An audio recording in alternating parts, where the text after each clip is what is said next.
Well, all right. Welcome to the first edition of Workforce Unfiltered.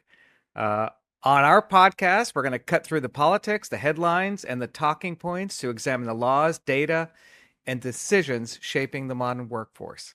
I'm David Cohen, president of DCI Consulting Group.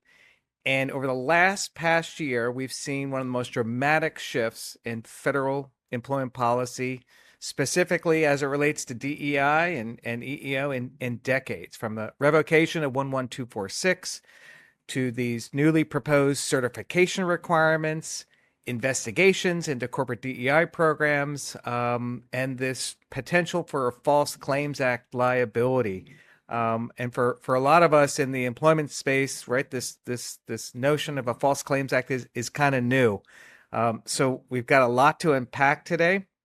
Today, I'm joined by one of the country's leading employment lawyers, my good friend David Fortney, to unpack what this all means. And just by way of background, I was thinking about this morning. David and I met in 1998 I think I on was threatening to sue you. what else is Isn't new? that true? What else is new? But it was 1998. We were at Gibson Island in Maryland on the Chesapeake Bay having a crab cake, and that's when it all started. And I look back on all those years, and David's a friend, he's a colleague, he's a mentor, and boy, I just love listening to him because he truly is one of, I think, the leading employment lawyers in the country, and has spent a lot of time thinking about this stuff. So, David, to have you as my first guest is just perfect. Well, I really, first of all, congratulations on the podcast. Yeah, I think thanks. it's fantastic. I love podcasts. I think that's a great medium and it allows time to kind of unpack some of the topics. And so I'm really honored to help launch this. As I told you, I kind of feel like the Wright brothers must have felt down on Kill Uh, Devil Hill. We're Yeah. about to launch something, and I think it's really exciting. And I think your podcast, I'm sure, is going to be really successful because there's so much of interest to talk about. And just so that footnote, so when I did meet David, who I sometimes refer to as Cohen because we each use our last names because it gets confusing if we're in the same room. Um, there was a question that one of my clients had as to whether he was complying with a non-compete agreement. So I wasn't kidding when I said that I almost had to meet True. him through a litigation process. Luckily, being mature and bottom line driven, we did find a way of resolving that amicably, and here we are. And here we So are, here almost we 30 are, years which I think later. is great. Yeah, which I think is great. All right, before we dig in, David, I'm going to ask you a question. Tell me Okay. something interesting that happened to you with the last week or so. That we can talk about on a podcast Yeah, that because we I've can had a talk lot of about. interesting. Um, I've had I've had a lot of activity on the illegal DEI front, most of which unfortunately I can't really talk about, but I've had interface with a number of agency representatives, and it is clear to me that the focus on illegal DEI, I think some had wondered, was that just a flurry at the beginning of the administration? My hot take is no. It continues apace and quite intensively and aggressively, I might add. So um, that now outside of that, if I can expand my timeline slightly, I do go to the Daytona 500 race, and I that of course is the middle of February. So as my wife can tell you, every Valentine's Day I'm down at the Daytona track, not with her, First. with a group of guys. So I was doing that type of thing, and so interesting this year. Yes, I'm going to tie Daytona and NASCAR back to our topic. Oh, I can't wait to hear The this. the team that Michael Jordan, he owns three teams in NASCAR. Three That's three right. drivers drive for him, and he has a co-owner too, but he's the majority owner. Jordan is his driver. First of all, he had to bring an antitrust claim to basically get into the club, into the NASCAR owners club fully for the profit sharing in a way that counts. He was successful in that claim last fall. He comes on gangbusters this year. He has a driver, his name is Tyler Reddick, who has now won the first three races. Not only did he win Daytona, but he won the next two. That is unprecedented in the history of that sport. And it is a further reminder that sometimes broadening the scope a little bit and letting not the usual suspects come in and participate in your workplace or otherwise can yield real dividends. So that's been the case there. So that's how NASCAR directly supports DEI. There you go. Well, that's a great segue. Um, so let's unpack the last year or so. So the first thing I want to talk to you about is 11246. So Executive Order 11246, which required, equal employment opportunity and affirmative action on federal contractors. Trump administration day one issued an executive order. We'll kind of talk about that throughout, but the biggest thing was the revocation of 11246. How historic was that? And kind of what are the implications of that? Um, it is very significant. And even though it was anticipated that Yeah, the Trump administration might do that, I must admit it kind of took my breath away.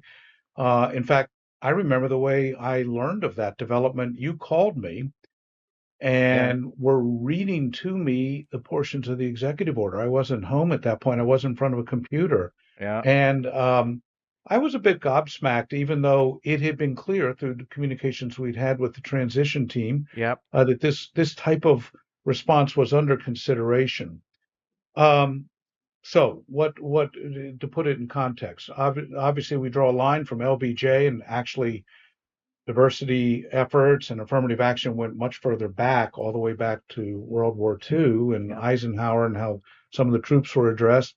But and we did a great history of the executive order that delved into all that. So it is a historical shift. Um, to be fair, many had opined that at some point it would be sunsetted. No one knew quite when or how. But there was not a lot of foreshadowing that, and I think it materially changes and raises a lot of questions about how civil rights enforcement will occur, and particularly for the federal contractor community, which have become quite accustomed to regularly reporting, addressing EEO compliance as a term and condition. There's a variety of minders, if you will, agencies that keep contractors on the straight and narrow, and EEO was a core mission. Is that going to continue to be? We deal with a lot of defense contractors. Yes, I yep. think certainly in the short run, will it continue to be without that program? I don't know. There may be other incentives. We can talk about the False Claims Act that will help promote that.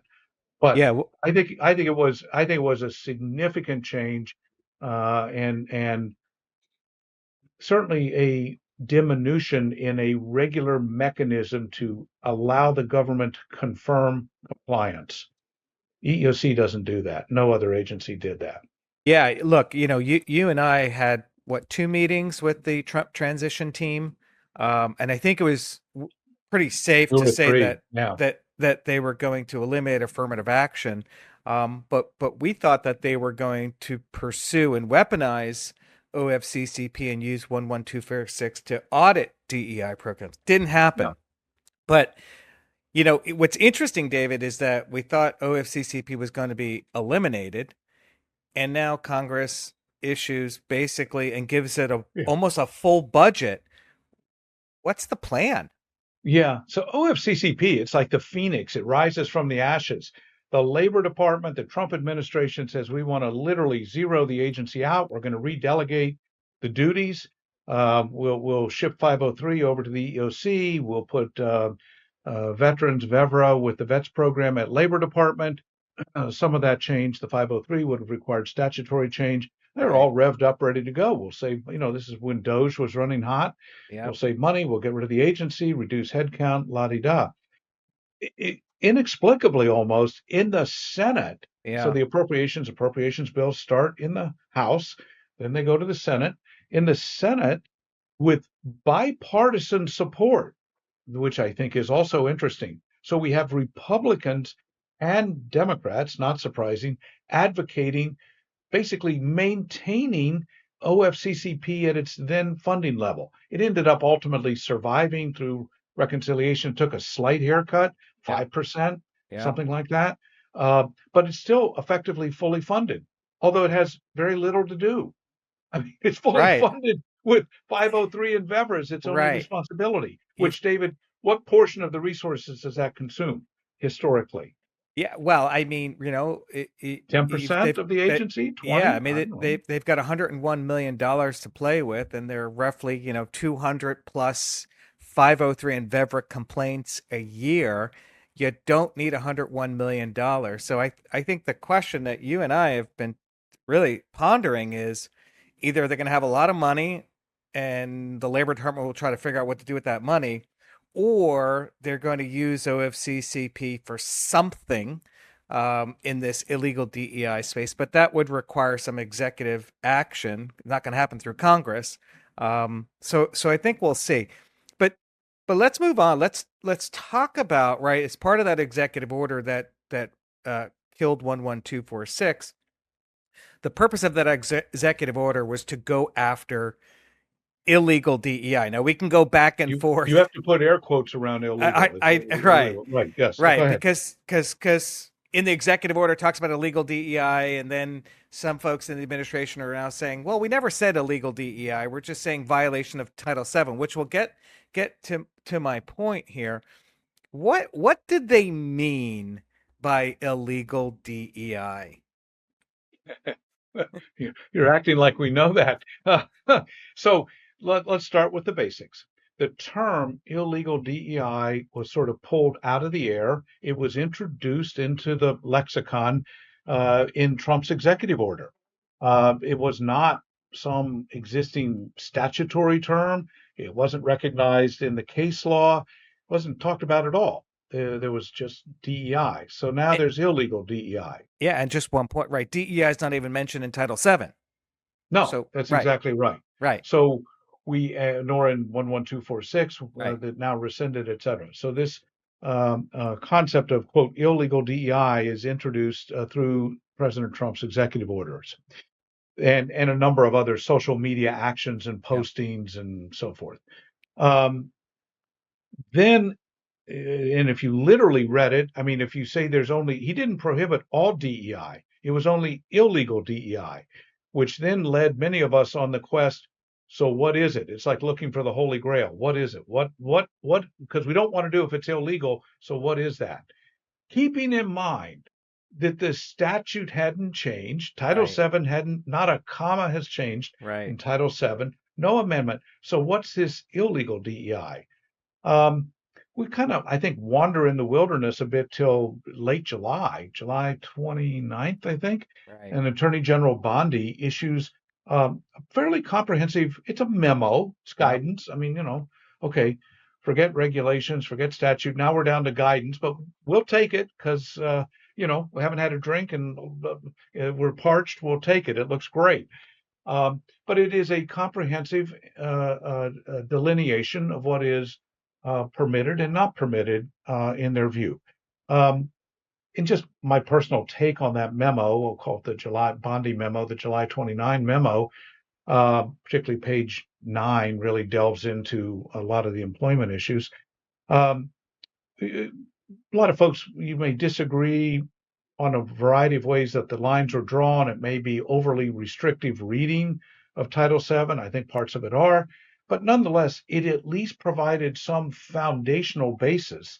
And what we've seen since then is I think the Justice Department, the EEOC have started to align to that memo. So it didn't look like much at the time, but like I say, when you have nothing except sound bites of illegal DEI, it's actually turned out to be helpful. And I think it is I think as a practical matter, it is useful guidance that employers should look at carefully. Yeah, and I think, right, when it first came out, right, we were all questioning, like, what does this mean? Are they coming after everything? And I think Right. the dust is starting to settle on this. And you and I have discussed this, right? There's a difference between what you're hearing politically what they're saying out there versus when it comes to, getting in a courtroom, right? And what the Justice Department lawyers are saying. And I'm going to read some quotes because I think it's interesting from that Seventh Circuit case Yep. where, the administration is being challenged on these executive orders. And this is what the Justice Department lawyer said. We've consistently taken the position, Judge, that there is nothing in the executive order or any of the documents that they have pointed to that takes the position that DEI is necessarily unlawful. There's not a single word in the executive order that says all DEI is unlawful.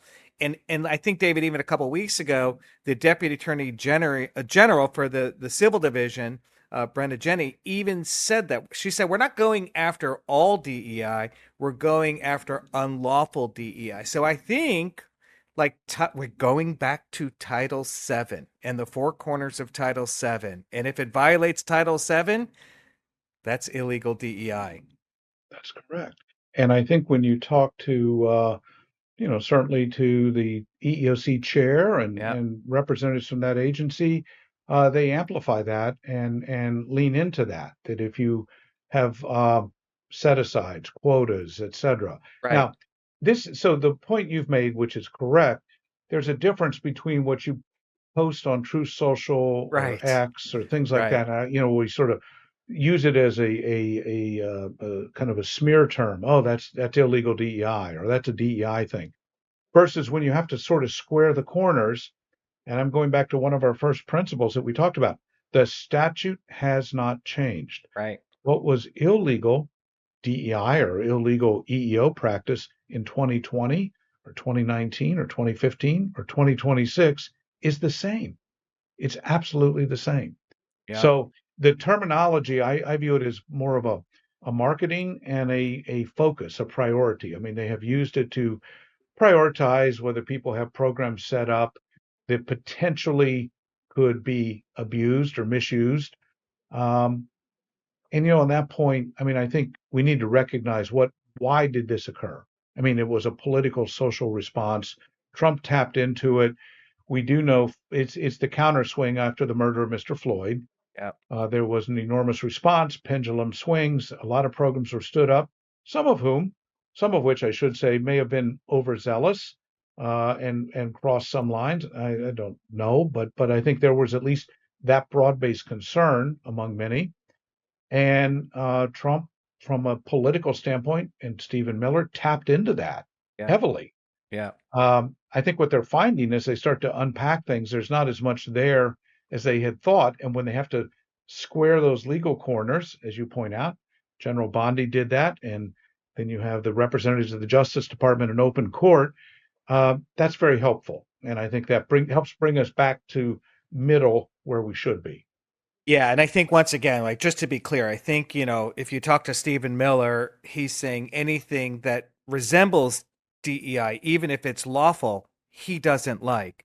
But at the That's end of the correct. day, when push comes to shove and you're going to try to litigate, you have to litigate and use, right, legally accepted theories. So let's move to that. So EEOC, right, is now the only game in town in terms of for employers. OFCCP is no longer has the authority to investigate race, ethnicity, and sex claims.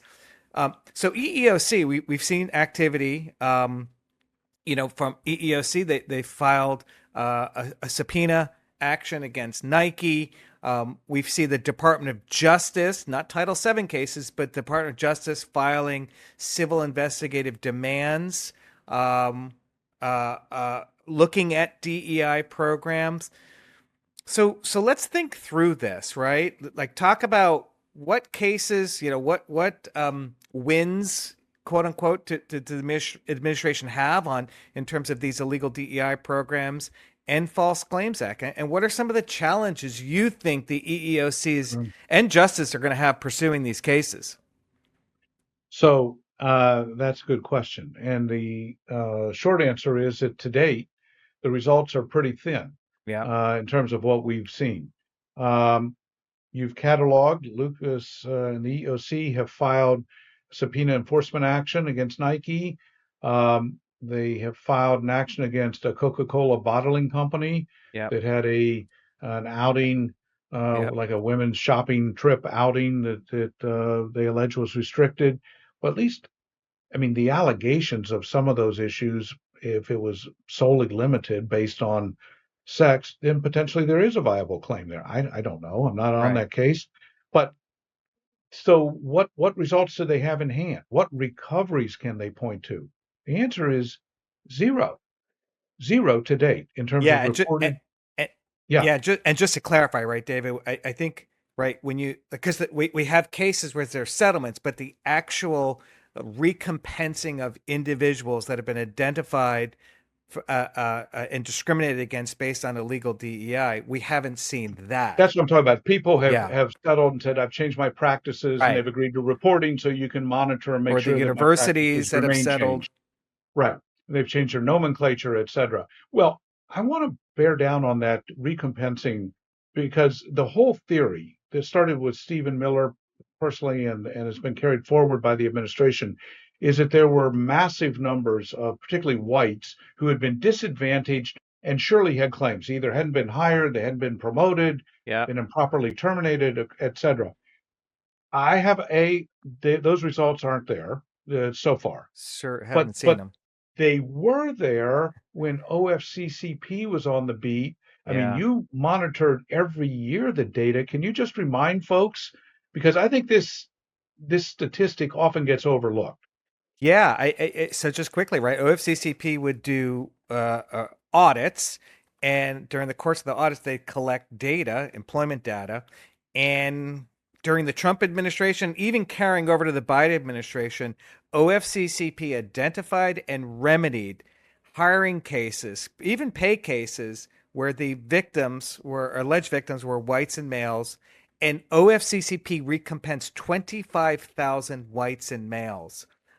So, right to date, the Biden administration has recompensed more white males Right. than the Trump administration. I think that's fascinating. I think it's stunning. And remember, most of these are people that they're hiring cases. The vast majority were hiring cases.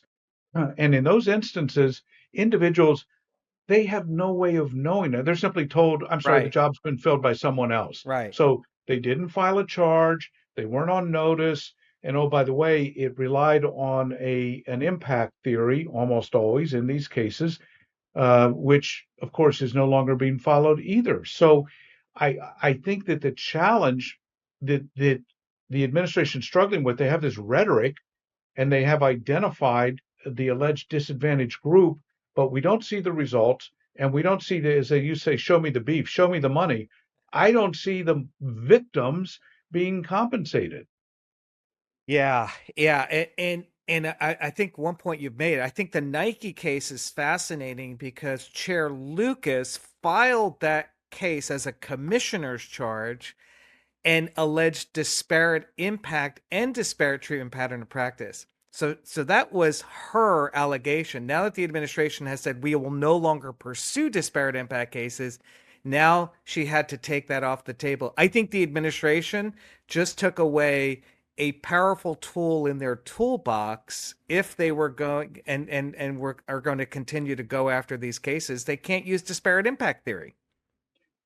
I agree with you. The administration's kind of put one arm behind its back, Yep. and but yeah, and I just want to point out for folks, we know the charge that Chair Lucas filed in that Nike case because when the subpoena enforcement was filed in federal court, all the underlying investigative file basically gets filed with it. Otherwise, we're not privy, it's not public, and the EOC is not authorized to release, except in those very narrow circumstances, Right. that information. Right. So we don't know how many other charges are out there, but it is interesting to see even Chair Lucas changing her strategies, changing her legal claims to adhere to the current administration views. And that's in part because they're no longer viewed as a quasi-independent agency. They are part Right. of the administration. Right. So the administration has said. Yeah, so Congress it's has apparently acquiesced in that view, by the way. yeah. Yeah. Well, and I've heard that there are more commissioner charges out there. So I have too. let's see how this plays out. I want to switch quickly to the Department of Justice, right? Because the Department of Justice their tool that they're using is the False Claims Act, and they're applying that to say that is material to your contract, and if you have an illegal DEI program, that could be a False Claims Act a violation. We heard from the Deputy Attorney General saying that these are priority cases. We've, David, heard about these CID demands. Are employers underestimating how big of a risk this is? Some of them certainly are. I mean, employment compliance personnel are not familiar with the False Claims Act Right. generally. I think that's something you, if not already, you need to put on your list. And it's kind of a cross discipline between EEO compliance and then the False Claims Act, which of course has incredible remedies to it. You can lose your contract, you can have liability up to the full value of the contract, you Yeah. can have additional penalties Penalties. imposed. I mean, it is way beyond the exposure under EEO law. So the same conduct can give rise potentially to both Title VII liability and and False Claims Act liability. And one thing I want to point out, most administrations always talk about coordinating how the agencies interface with each other. The Trump 2.0 administration has done an excellent job in coordinating Coordinating. fairly closely and Yeah. effectively. And EEOC and the Justice Department are very much joined at the hip on a lot of this. So, yes, anyone that gets a CID demand, civil investigative demand, take Better that take it very seriously. seriously. Yeah, Yeah, and I'll just add, and then I want to talk about higher ed for a second. yeah. Right, we have a FAR regulation that's sitting at OMB for Mm, contractors and subcontractors that will require them to certify. And GSA just put out a proposed certification for those receiving financial assistance. That's going to be the hook for the False Claims Act to say you falsely certified. So when right. that comes out, employers are going to certainly need to take that certification seriously. I'm going to move us to our last topic, Okay. higher ed, right? So Yep. we're not talking about employment anymore. Um, but one of the things that we're seeing is a major shift, a policy shift that happens, and potential unintended consequences. So David, in higher ed, right, we had SFFA, the Supreme Court ruling, and so now universities are pulling back on how they use race and sex. I'm emphasizing sex in admissions, and now the administration now has this new data requirement via iPads that higher ed submit admissions data, and so under Title IX, there's this clause that allows universities to take gender into account, and so we know universities have been gender balancing, right? And I just read something recently Right. that it's like literally for some universities, it's a 3-to-1 ratio of female applicants to male applicants to higher ed. So the admission rate for males is higher than for females because they're trying to gender balance. They're now backing down off of that because the administration is now saying, and also sex. Unintended consequence, the data's coming in. It looks like males and white males are disproportionately being impacted by the SFFA ruling and the administration. I think that's fascinating. The administration didn't think that about that when they Right. did the iPads and saying you also can't take into account sex. Unintended consequence. Yeah. And this is, I mean, it kind of feels like what they're fighting sort of in reverse, the mirror image of it, if you will. And I Right. think, I guess the expression is hoisted on your own petard. I mean, it does feel like that a bit. I don't think that this issue has yet been fully vetted or understood. And I don't think the massive disconnect between what data higher ed institutions are being required to provide on their students in contrast to what the government will or won't do in terms of data collection with respect to workforce issues. Yeah.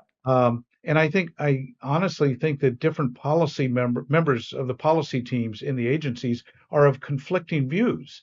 The current solicitor has published his views in Chapter 18 of Project 2025, John Barry. And he basically said the government should be collecting any data. In fact, Yeah. that's an oversimplification, but that's largely where his head is. And yet others realize uh, for some reasons, but then maybe for other reasons. So I don't know where that's going to go. Um, I do want to say one thing though on this, David, because many contractors were used to collecting data. They were obliged to do so under 11246 and arguably under the uniform guidelines with respect to employees, et cetera. I think that it is a best practice that Yeah. data collection should continue appropriately, used by HR and used by your counsel in order to assess legal compliance.